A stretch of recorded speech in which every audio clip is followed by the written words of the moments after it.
If you always say, only God could judge me, every time somebody tells you about yourself or tries to correct you, you're a fool and you may have the spirit of offense. Let's talk about it. A lot of people always say, only God can judge me. Christians are so judgmental. You're not supposed to be judging people. Let me give you some scripture, and this is going to be our foundational scripture. John chapter 7, verse 24. And it reads, do not judge according to appearance, but judge with righteous judgment. And this is Jesus speaking. So when people say, oh, you're not supposed to judge anybody, you're not supposed to judge from a spirit of religion, a spirit of the Pharisees. You're supposed to judge with righteous judgment. God told us it's not good for man to be alone. So he has given us the church. He has given us the community. And in that community, people are going to judge you and correct you. Some people are called to teach people and correct people, and that will save you. That brings me to my next scripture, which is James 5 and 20.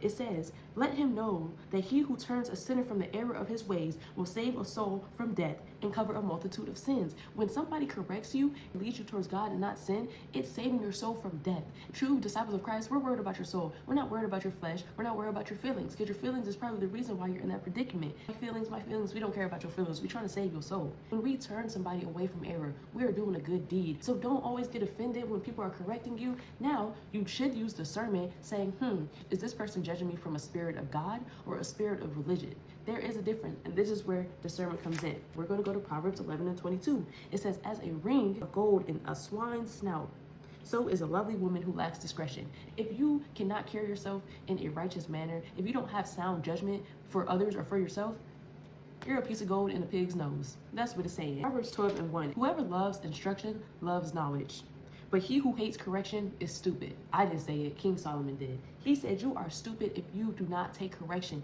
My people perish from a lack of knowledge. You don't want to listen to what people are telling you. And this is my last scripture. I'm going to go to 1 Corinthians 11 and 31. In this context, they were talking about you should examine yourself before taking communion, because if you're taking a communion with an unpure heart, your hands are dirty and you have not repented and you take communion, basically you're causing harm on yourself. This scripture applies to life in general. It says, for if we would judge ourselves, we would not be judged.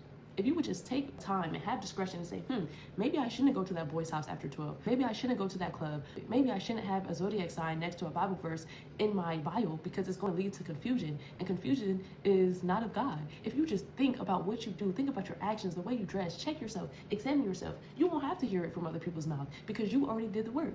If you feel like this is you, I would recommend reading Proverbs, because Proverbs is going to clock your teeth and it's going to hurt your feelings, but it's going to be good. So Proverbs is going to tell you that you're a dog, you're a fool, you're an abomination, you're a mortal woman. It's going to show you like, wow, she was right, or he was right, or he was really trying to lead me away from sin, or oh, this is what he was talking about. It's really going to enlighten you about some things. I hope this video helped you, and stay blessed.